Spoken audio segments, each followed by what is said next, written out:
So guys, I'd like to present the professional entrepreneur. Oh, he's the CEO of Ripple Connects. I love that name. You drop in like a stone and you ripple and you touch other lives. But most of all, he is a personal friend of mine, confidant, advisor, everything. Mr. Joe McKenzie. Thank you, Kevin, for the opportunity to be here. This is, I believe this is the 5th time that I've been able to speak at one of Kevin's events.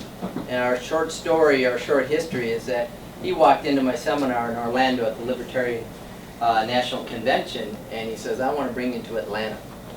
And I wasn't sure who he was at that time, but here we are almost 4 years later, you know, speaking in Milwaukee, speaking in Atlanta, speaking in Orlando, and here. So I'm very fortunate to have a meaningful connection and a good friend like Kevin Fortune, and that is one of the reasons I want to flesh this out today. A lot of the things I'll talk about today I started doing long before social media even was 2 words. And that's what I want to share with you, because sometimes there's blurred lines. People have 1,500 Facebook friends, but really don't have anybody there. They don't know people. They don't have that genuine connection to them. So I thought it was odd 30 years ago when I started building out my meaningful connections, my network, before it was even a word. I'm also someone that doesn't prefer to go to networking events because I think there's a lot of superficiality to it. And so yes, I'm contrarian. I would rather go get to know somebody, take them for a cup of coffee, and have a granular approach to how I build out a meaningful and diverse network connection. And what I mean by diverse is, diverse meaning areas of our lives. You know, I mentioned libertarianism, but that's just one node that I have in my network, and that's something I want to flesh out here today. But fortunately, a gentleman, a Romanian physicist who studies big data, Alberto Barabasi, wrote this book, The Formula, The Universal Laws of Success. Just came out this past year. And what he said was, the first law, when performance drives success, but when performance can't be measured, networks drive success. Show of hands here. Well, I talked to Gary. You're working with a realtor recently. Who else have had to work with a realtor? Who's had to pick out a dentist in the last year? How do you measure their performance from one dentist to another? Recommendations, word of mouth. There you go. But it's hard to. Yeah. It's right. It is tricky. Yes. So that's what Barabasi's talking about here. Performance drives success, but when performance can't be measured, so how do we measure that dentist is better than that dentist without that referral? That happens with realtors, correct? You had a referral source for them, but without a referral source, it's hard. What makes that realtor and their performance better than that realtor? And so if you're a realtor, or if you're in teaching, dentist, entrepreneur, most of the professions we're in, filmmaker, artist, most of the professions we're in, it's hard to measure our performance. And our success is going to come through our networks, okay? So networks drive our success when performance can't be measured. It's easy to know that Usain Bolt is 1/10 of a second faster than the next guy, right? In sports. But it's much tougher to compare a dentist or a realtor or a career coach. How do they measure my performance? And that's why networks are so important to our success today. Initially, I had this vision years ago, and Barabasi helped me, but also looking at the different nodes that we have. Often people will look at our networks as 500 LinkedIn connections, 500 faces, right? 750 Facebook friends, faces. We don't see them as different nodes in our lives. We see them as a group of people. That's our network. Well, I've long had this vision similar to this, where it was nodes with links. Okay? So the Libertarian Party of Minnesota is where I started. I'll just take one snapshot of one node, one area of my life in politics. Where I started with the Libertarian Party of Minnesota, where I got a chance to volunteer, work the candidates and so forth, and got to meet one of our candidates within the LPMN, one of our true volunteers at the state fair and then some. But that Libertarian Party of Minnesota brought me to the Libertarian National Convention. Another part of, now I'm with the Libertarian National space, for lack of a better word. Without me starting with the LPMN and getting to the LNC, I would have never met Kevin Fortune. He would have never had the opportunity to walk into my seminar, my active listening seminar, and say, I got to bring you to Atlanta. Me and Kevin work together on a couple different things. I get a chance to be here today. I get a chance to be in Milwaukee a year ago. Those are examples of how one node starts linking out, okay? So Network for Wealth and Liberty America was a link off the Libertarian National Committee, but started with the LPMN. That's just one area of my life. I serve on nonprofit boards. I'm involved with veterans groups. I'm involved in a local radio station that basically is instrumental in helping the communities of color in Minneapolis. Those are completely different network nodes than the Libertarian network nodes. That's just one. So when we start not just looking at how many bases, and we look at different nodes and the links between them, then we start building out the diversity of our network. And like I said, diversity can be geographical, it can be, the politics is much different than working in the nonprofit space that I volunteered. Agreed? So that's the different nodes, okay? I don't want to get too technical with that, but just keep that in mind. Keep that as a visual as I talk about it today. Remember, when performance can't be measured, networks drive our success, okay? I want you to remember that. Networks drive our success. Now, you're probably wondering why. I'm going to give you 4 compelling whys to build out a meaningful and diverse network of individuals. First and foremost, show of hands, who has a mentor or two in this room today? Ivan? Kevin? Yep. What do those mentors mean to you? Wisdom. Okay, excellent. Moving faster. Moving forward towards your goals. Mm-hmm. Kevin? Your mentor. You know me, no. Support. Okay. When things get tough, you have that person to keep you on the rails, correct? Often mentors can be found in the diverse and meaningful network connections we have. Okay? My dear mentor who passed away in 2011 was that first person that told me what I could be doing, and I never saw it.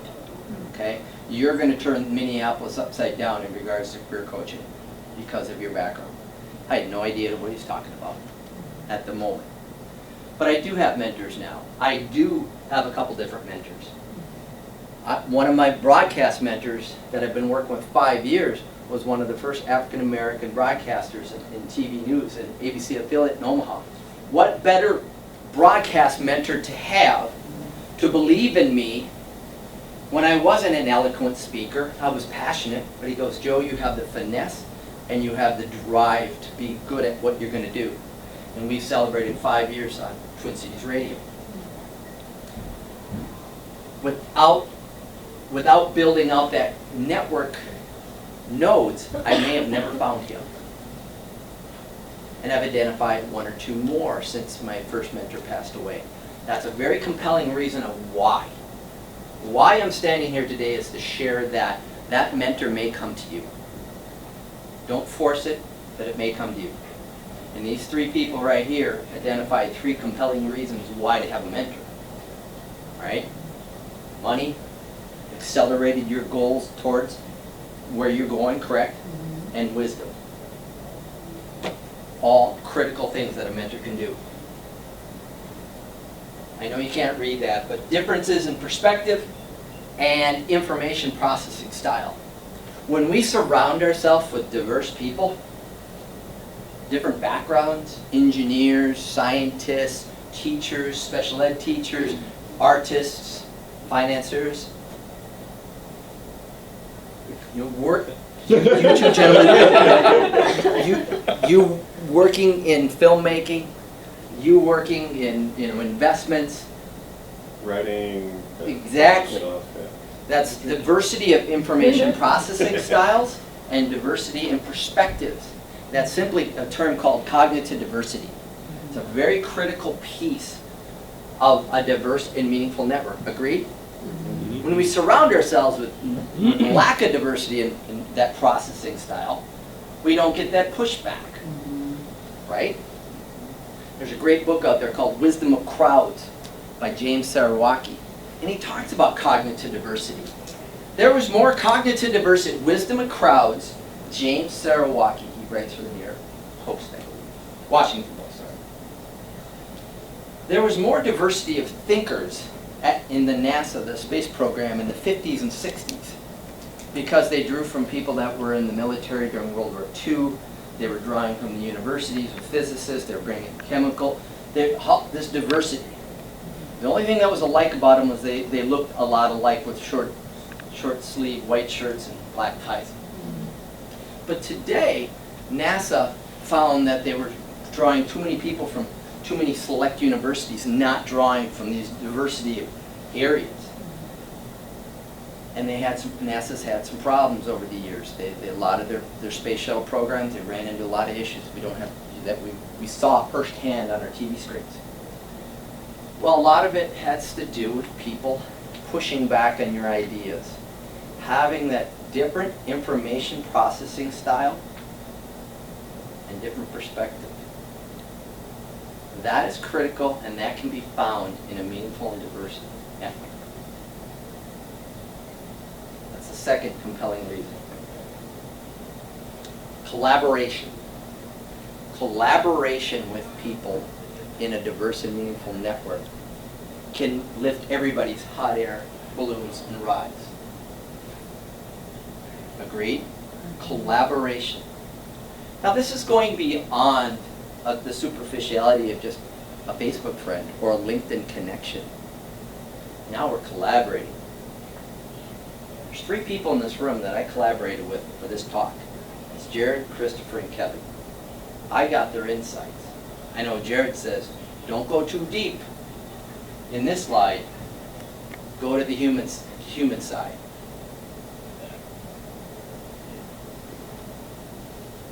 Kevin, I have no idea what a network node is. Don't throw that around too much. And I agree. It's kind of doesn't have that high impact, but now pivoting to this. Christopher talking about how he's building out a new network in a new geographical area after being in Minneapolis area for a number of years. Helped me to put this together. So collaborative style is the difference between a lot of the social media here today. Okay? And when all the balloons rise, that's when you have something. Because I want each and every one that I work with to rise along with myself. And that's a big difference maker here today. Ivan, you talked about that in your talk today, how you helping people and getting them to their goals. You probably see 4 or 5 hot air balloons rising at the same time along with yours, right? Oh, yeah. That's a visual that you have. Yeah. You're lifting, you're teaching people how to have a liftoff, correct? Yeah. That's so critical to have a meaningful network of people, okay? The superficiality just doesn't cut it, okay? So if you're looking for collaboration above just a social media friend or going at it by yourself, that collaboration may get you to achieve your goals, achieve that new job, achieve that wealth, achieve that new opportunity. branch out and become an entrepreneur. That collaborative approach with meaningful people in your network, with that diverse angle, will allow you to do that. Without it, it's superficial, in my opinion. And finally, 70%. That is something that, as a career coach, do you know that some statistics say up to 70% of jobs filled today were never posted online or in a want ad? Up to 70% of jobs filled came out of the hidden job market. You also you alluded to that in your talk about who you were, being that referral source. Think about it. Those companies are looking for people that they can bring in and trust and get going right away. And putting out a post and getting 500 responses is cumbersome, time consuming, and they still don't know who they have. But if you recommend it and say, I know someone exactly who I need for this position, and this person can handle this, I want you to have a conversation with them. They may never post that job. They may write the job description well after they've talked to you. Think about that. Job descriptions are some of the worst constructed documents on this planet. If anybody reads Lou Adler, The Essential Guide for Hiring and Getting Hired, he says job descriptions should simply have performance objectives that the new hire is expected to achieve. What does it matter that I have 20 years somewhere? What if I occupied a chair for 20 years? What about a military veteran who hasn't worked in the nonprofit sector, but the nonprofit sector wants someone with 20 years experience? Think about it. Up to 70% of jobs filled today come out of the hidden job market. So it'd be wise, if you were making a career change, to let that diversity of your network know what you want, right? You have to let them know, otherwise they can't advocate for you. Your network's filled with advocates, right?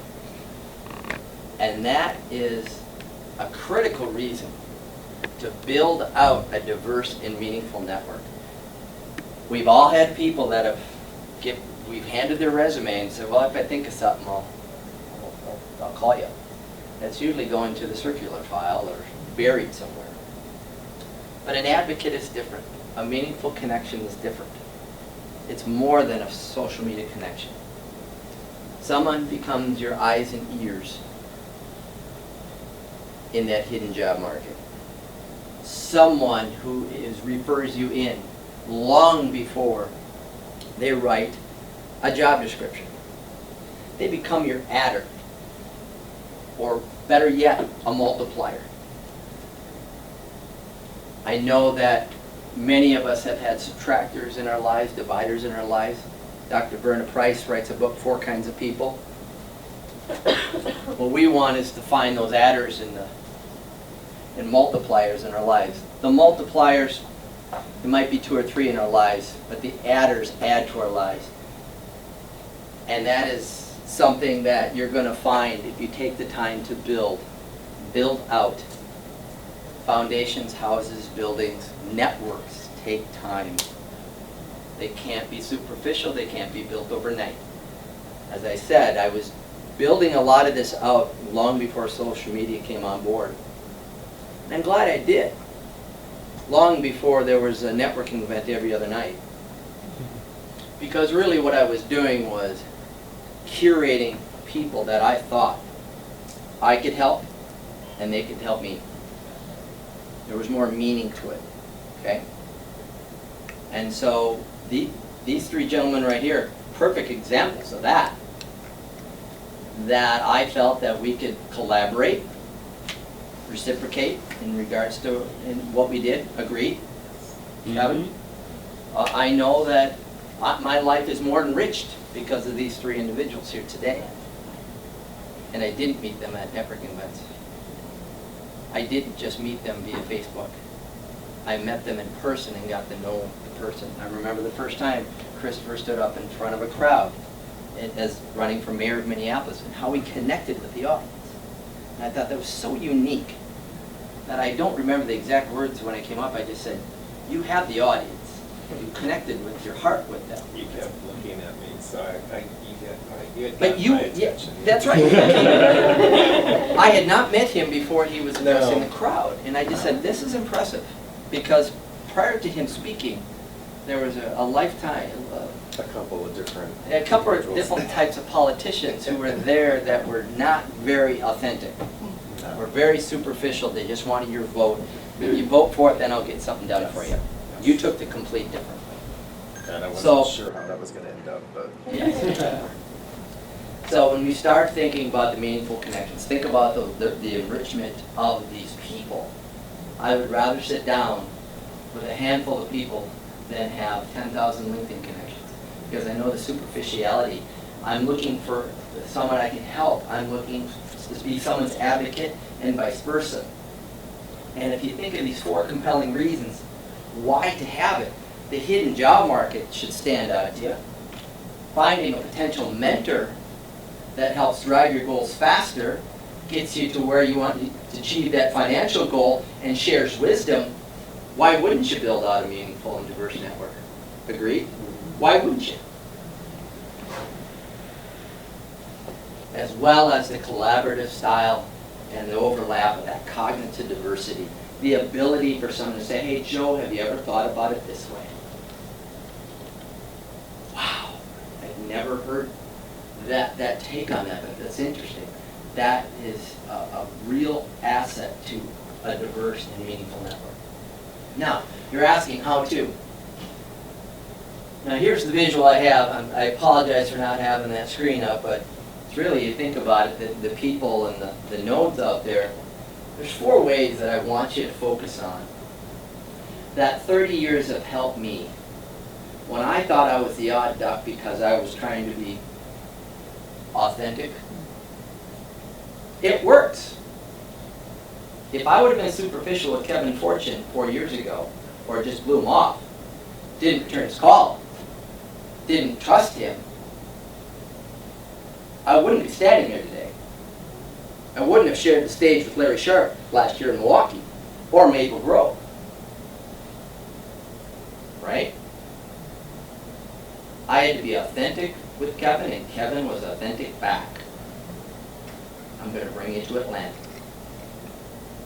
And we had phone calls. Kevin, do you remember the first time you met me? Yes.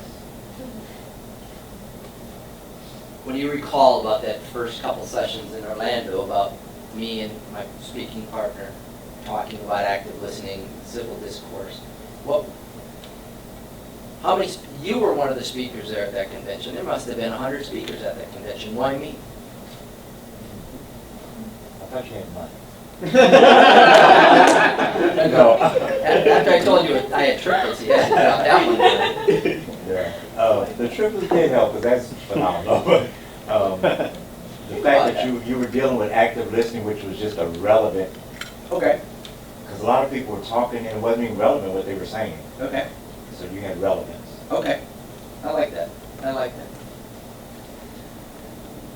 Being authentic, being your true self, allows people to build trust with you faster. Okay? It's when you're trying to be a replica of someone else that they have that suspicion. Being authentic, there's a real good benefit of either they're not going to like you and they're going to move on and you fail earlier with them than if you stayed with them and you were not authentic and then you find out years later. That hurts. So being authentic yourself allows people to say, that's who I want to be around, or I want nothing to do with them. And believe me, I have a lot of people that want nothing to do with me. And I'm fine with that. Yeah. The important thing is the people that want to be a good connection, meaningful connection with me, are there. And that's where I felt awkward too. piggyback a little bit on yours, Ivan, I felt awkward for years that way because I just watch everybody, oh, let's get as many friends as we can, let's make as many connections as we can, and then just this big swath of people, and there's nothing authentic about it. And at the end of the day, they have nothing. If I wouldn't have taken the time to comment on Christopher's ability to connect with an audience after a career politician took over the event, he wouldn't be sitting here today, right? And so being authentic initially helps because you'll fail earlier with people, and that's okay, because now the people that you want to be around will see the true you. Has anybody had a good example in their lives of that, where being authentic initially has helped develop a good professional connection? Anybody want to share real quick? I mean, we're all unique people. We all have different backgrounds. We all have different educations. We all have different family dynamics, right? I'm pretty sure I was weird with her early on. Your authentic self, Yeah. right? Still weird. But there's something you saw, you're holding hands. There's a connection. Forcibly, right? And Ivan may be the first person like him you've ever met, right? Yeah, definitely. But look at your body language. You're ecstatic by saying that, right? See? Oh yeah, of course. I've never met anybody like her. She doesn't get even influenced by other people. Like, she's her own person. Isn't it a powerful thing to know early on that people appreciate you authentically early on? Yeah. Thank you for sharing. Being authentic. Give trust. Giving trust early takes courage. I had to trust that Kevin was going to fly me down to Atlanta and have 3 talks for me like he talked about, because I'd only met him once. But I knew that if I waited 5 years to keep score with Kevin in trust building, I may miss out on that opportunity to collaborate with him. So he gave trust to me early, and I reciprocated. That giving trust early helps meaningful connections develop. And again, you might fail earlier with people, but at least you didn't miss out on, think about it. If I would still be keeping score with Kevin Fortune in regards to collaboration and not fully giving trust early on, I may have only had 1 talk.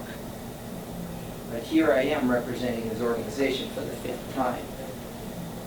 We had to both give trust, even though we just met in Orlando.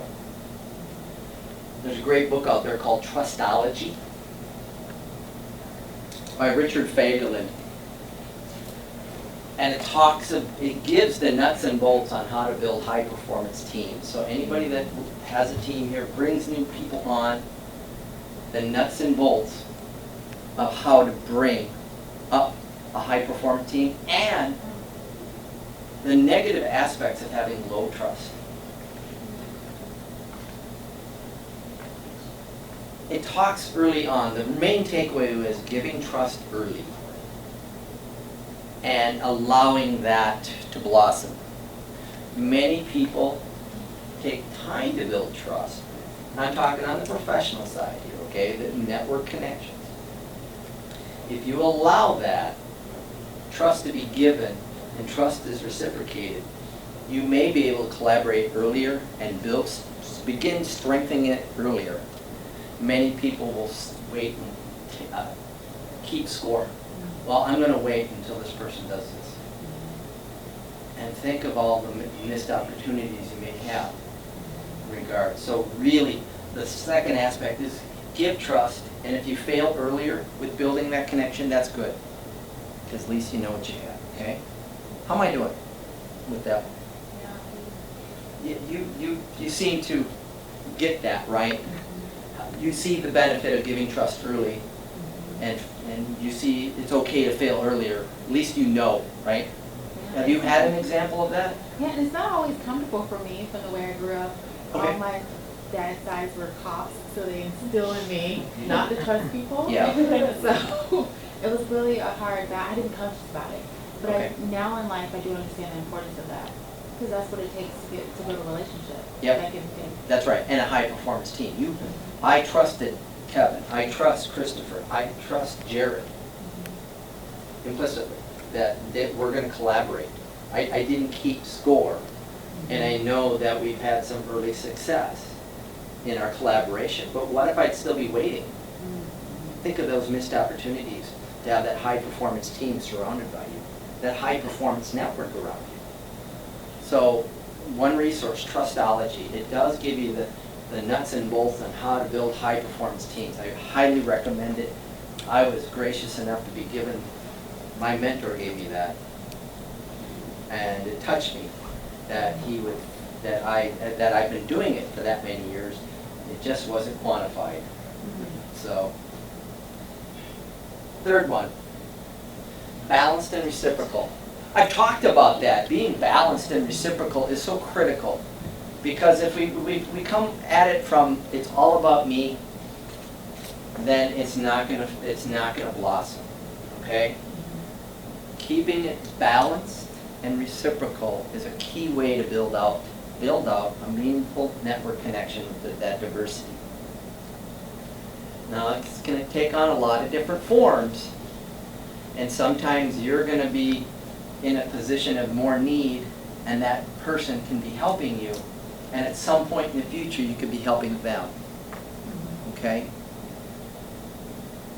I know that a lot of those connections, one of my creative guru that I brought onto my marketing team with Ripple Connects, it started out where I needed him.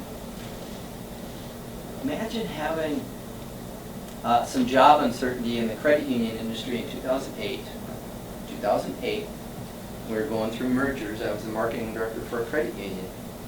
And one of my meaningful connections introduced me to this individual. And I needed him because I was worried that I was going to be shown the door, and I was going to have 3 young kids at home and a wife that was staying home with them. I was scared out of my mind. And the person that I brought onto my team today is that person. And there were times where he needed me. And so that reciprocal nature of our relationship has blossomed in a professional way that we've helped each other going on 10 years now.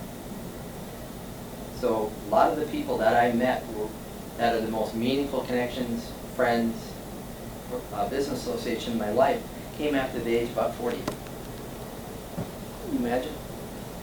Because I was doing it different. I was taking the time to invest and build out versus the superficiality or someone, well, I had to be best friends with someone because I went to grade school with them. I grew up. But I also realized the positive nature of having a balanced and reciprocal. I'm sure people have had that, but you've also had people that have been very needy, and I mean on a professional side, okay? I'm in job transition, can you help me? And then you don't hear from them for 4 years. I'm in job transition, I need your help. We've had people like that, right? If we keep it balanced, reciprocal, you will build that meaningful connection. You're digging. I would rather have a network that's 6 miles deep than 600 miles wide. I really do believe in that. So think about it, balanced, that teeter-totter. Who remembers teeter-totters at the playgrounds? Yeah, they don't have them anymore, do they? Final, acknowledge. I think this is a powerful, powerful piece. To acknowledge the help that you've received. Acknowledge the contributions. Acknowledge the time that they took. So often we get so busy in life that we forget to write a thank you note. We forget to pick up a phone and say, hey, thank you for that lead. Thank you for listening to me. Thank you for giving me one idea when I was in job transition or my business was struggling. When we acknowledge, we give a little piece of ourselves back to them, right? And how often do we get notes or calls or even just, hey, thanks for doing that for me. You really helped me.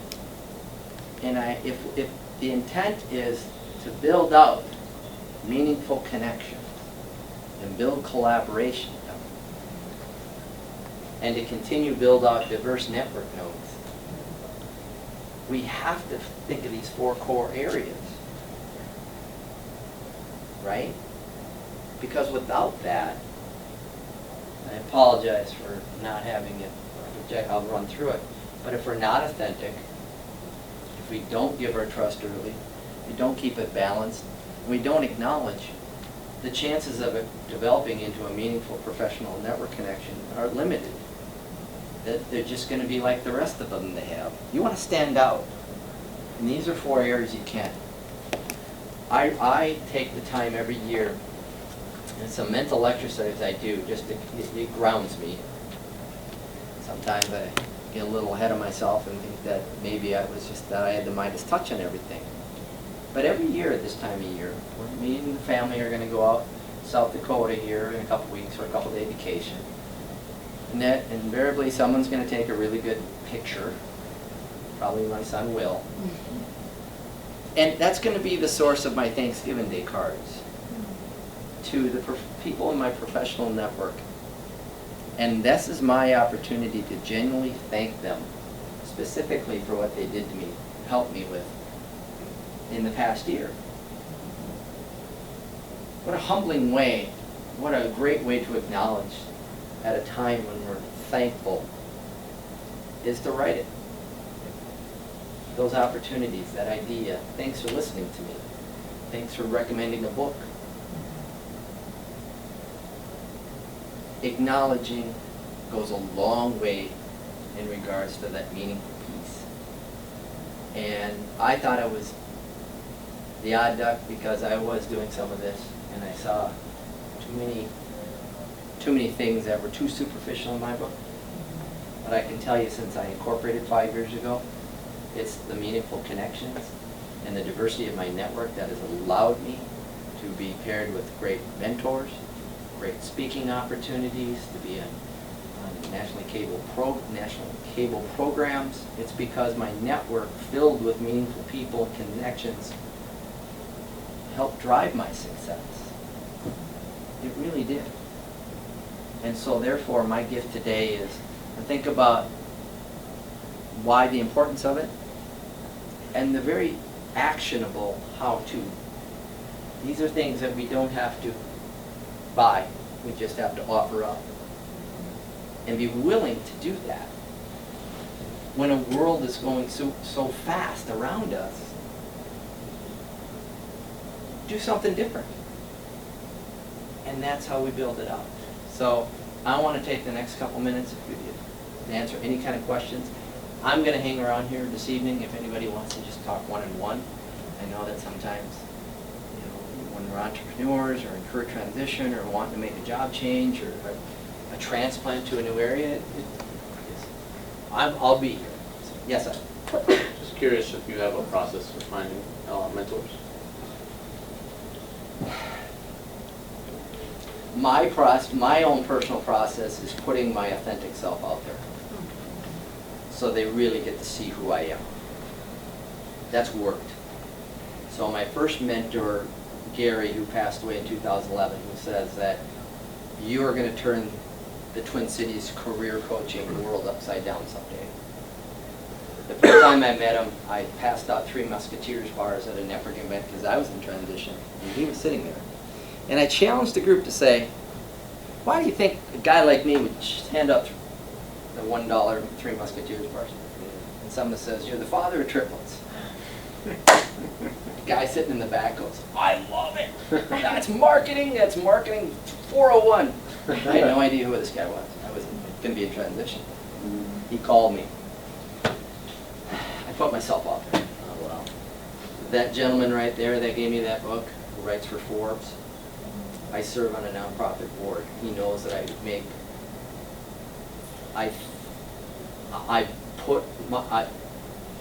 put the mission of the nonprofit organization first and foremost. It's not about me. And a lot of people in that that serve on boards don't always do that. He respected. And so, for me, I just put myself out there. And I think I fail earlier with people that don't want to be my mentor. My broadcast mentor saw what I brought, and I was courageous enough to talk about things that no one else was talking about. And that's why I want to be associated with you. And then he became my mentor, because I had no idea how to what broadcasting was.